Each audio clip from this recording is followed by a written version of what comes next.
All right, thanks.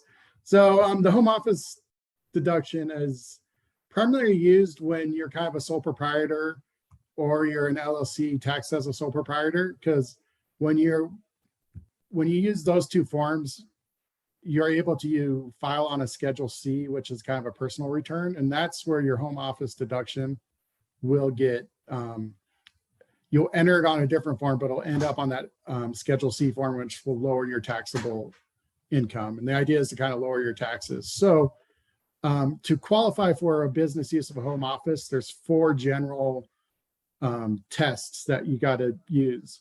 The first test is exclusive use test. So that would be, in really simple terms, I have a room in my home that I only use to do work in. So that's kind of what they mean by exclusive use. The other is a regular use test. So it's, you actually go to that room and you actually perform work in it on a regular basis. So you can't just say, this is my office that I use for work, but never enter it. You actually have to kind of use that space that's exclusive regularly. The third kind of high level test is the business you're running out of your home office is got to be a trade or business. And usually those are for-profit for-profit ventures. So that's the third one. And then the fourth is kind of a principal place of business. That's where you're mainly running your business out of. You can also have like an offsite location as well. And we'll get to that a little later in the presentation, but those are the main 4 tests that you have to qualify for to use a home office.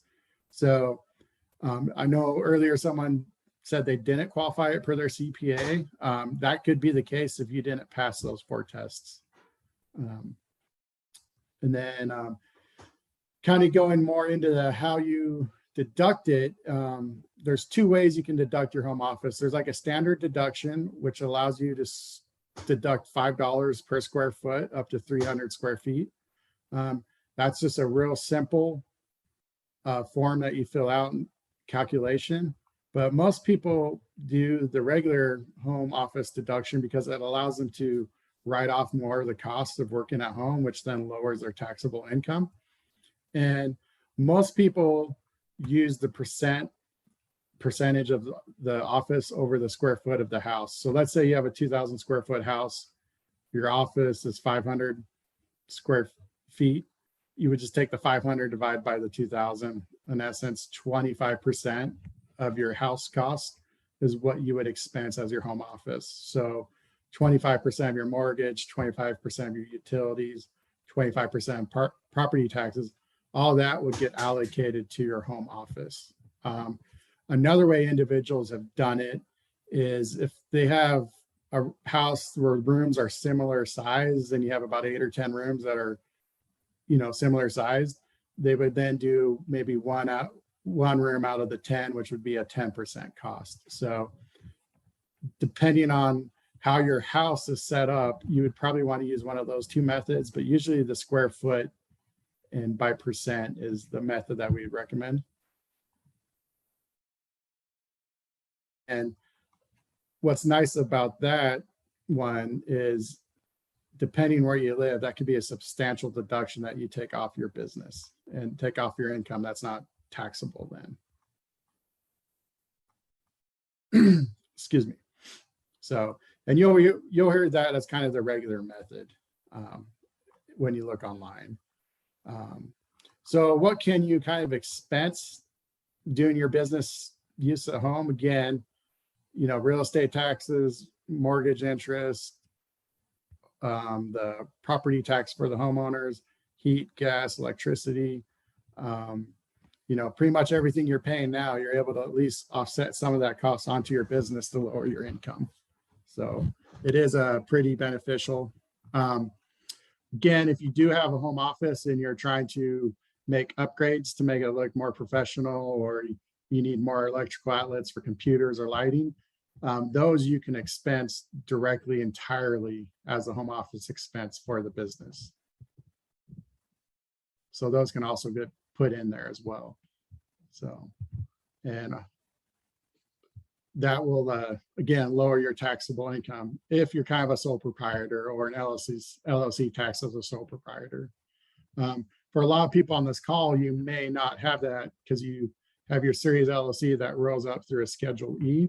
So what we have seen some people do is they'll set up a operating or management company, which I think we've talked about in previous episodes for the 401k, and they'll pay management fees to the other entity or other business that's a for-profit business, but that for-profit business is managing and advising your rentals.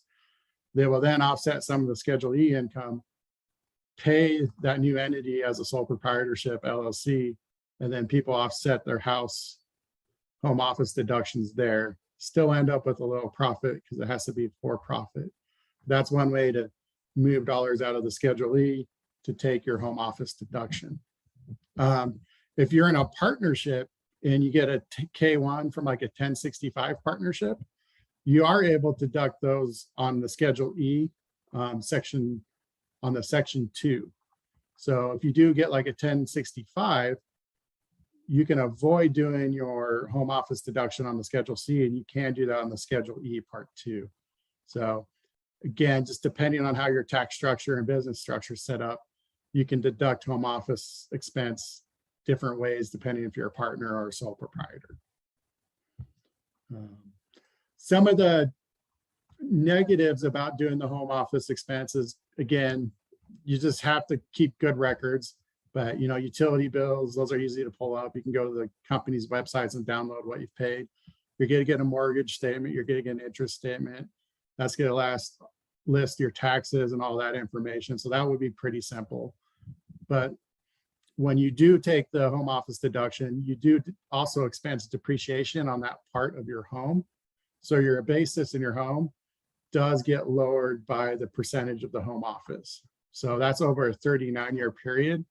So when you do go to sell your home, you could theoretically have depreciation recapture, which may increase, that will increase your net profit of your home, but it could increase your taxes potentially depending on the 250 to 500,000 exemption if you fall in there or not, or above it. So most instances that probably will not happen, but like I said, it could happen. So you'll want to game plan it out, but most likely not. Another good thing about the home office deduction is you can have it based on a percentage. So let's say you work from your home and you meet clients there about 60% of the time, but you also have maybe an office downtown or in another city in a house that you own that is identified. You can still claim the home office at your home, but you'll just do a percentage of time spent working at that home office. So if you meet clients 60% of the time at your house, you can use the home office expense, but you only take 60% of it. While the other 40%, if you're paying like a rental or an office space, you'd run that through your company as expenses. So just because you have an office doesn't mean you can't take the home office expense deduction. Those were kind of the big ticket items. One negative also is, it's not a negative, but you can't deduct the whole amount. So let's say you add up all your utilities, you add up all your mortgage payments, taxes, and insurance, and let's say your office deduction percent-wise is $5,000. Well, you can only deduct up to $5,000 in profits. So if you only had 4,000 in profits, you can only use that 4,000 deduction. But if you had 6,000, you can take the whole 5. So in essence, you can make the home office have your income be 0, but it can't go negative. There is a carry forward for that home office deduction though. So let's say your income was only 4, but you could expense 5. You only expense 4, and that $1,000 is carried forward to future years. So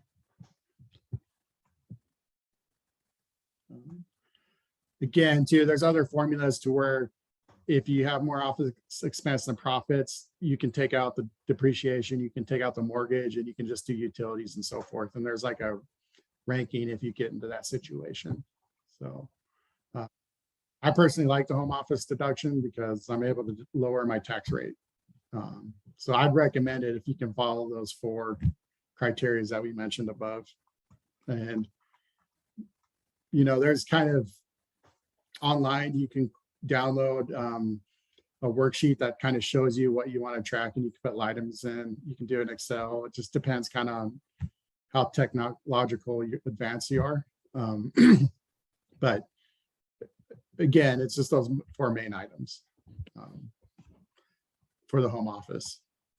And for the real estate investors, you're probably are going to be more towards setting up that separate entity and management company, which would be a good idea to set up to run full solo 401k stuff through as well. So if you're a corporation, if you're an S Corp, or if you're an employee, you're not able to take the home office deduction. With most of the clients that we work with that have the LLC as like the operating company, and then we have that if they make enough income, then we say, great, well then let's have like an S corporation tax selection for that, but that their asset holding company is a disregarded entity.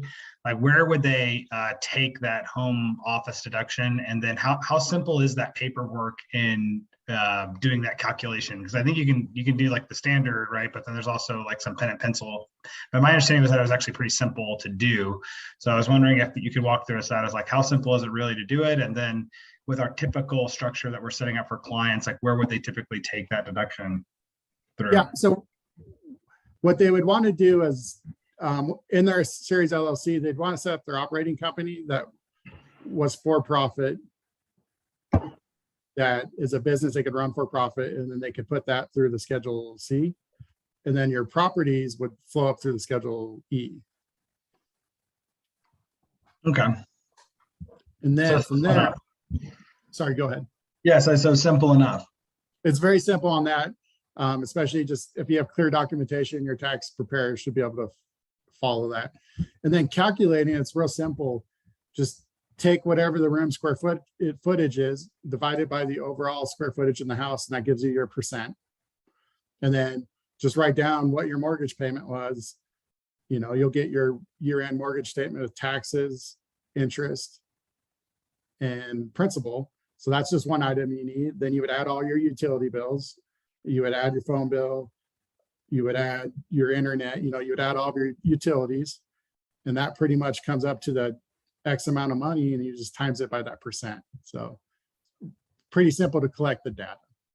Do we have a template set up that walks through like how to do that calculation, or have you seen one from like any other tax professional services that do it? Yeah, that's one thing that we posted to our Discord channel, and we'll see you later, is there's could be like just kind of a one-page synopsis of this presentation where it's going to list the 4 criteria. We'll put on it kind of like a tax worksheet that shows kind of step 1 through 10 on what you're going to want and how to calculate it. So that will be coming after this presentation. Ooh, man, got to be in the Discord channel if you want the goodies. You got to be in the Discord channel if you want the goodies, huh? All right. Yeah. The reason we didn't show it during this is we figured we'd get some questions that we could add and specialize it to that, because as a group, we're all kind of learning more and sharing experiences. Awesome. Love it. Cool. Thanks for letting me jump in with some questions. Yeah. Overall for the presentation, it's pretty high level like for that. So if anyone has questions or wants further clarification on whether they qualify, Megan, feel free to open it up. Pete, I've got a question. So, Yeah. One of the 4 tests you mentioned was this idea of it being exclusively used for home office activities, for business activity, I should say. So I've got a kiddo who has been virtual learning and will sit in here and hang out with me, half the time when I am working. So she is in my office doing school, but I am also working. Is that going to be an issue? No, that wouldn't be an issue because you're actually in there working. What they mean by exclusive use is they don't want you to claim your rec room as an office where you can sit there 3-4 hours a day, 5-6 hours a day, watch TV, where your kid would be watching TV, your kitchen table. They just want a confined space, dedicated space. You could even have multiple businesses, and you could run multiple businesses out of that office. And then you would just allocate percent-wise for that business, the expense for time spent in that office. So as long as you're using it every day, or not every day, but using it frequently, and it's dedicated for office work, you should be able to deduct it. Now, if your kid's in there in the evening, that's going to be fine as well. That's outside of the office hours. So. Okay.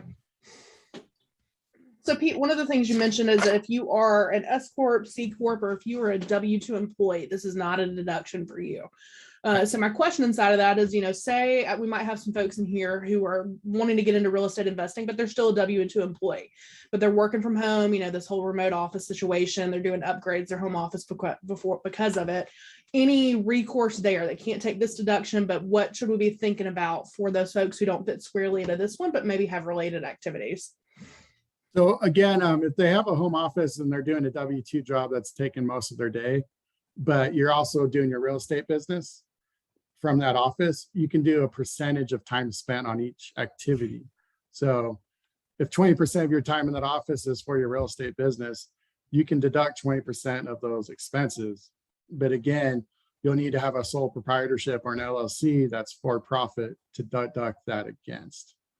And the way to do that is set up an operating company or a management company that your profits from the Schedule E go to.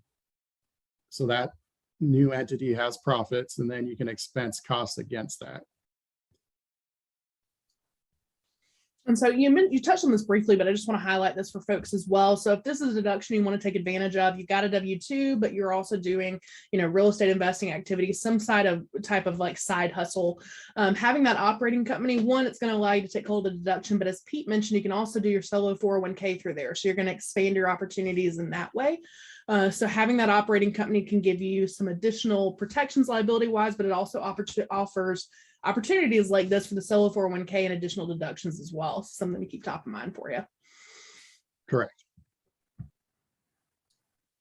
Because these might go at the end of the day, and I hope everyone's is pays less, as lowest amount in taxes you can, and then build your net worth and invest in other properties. So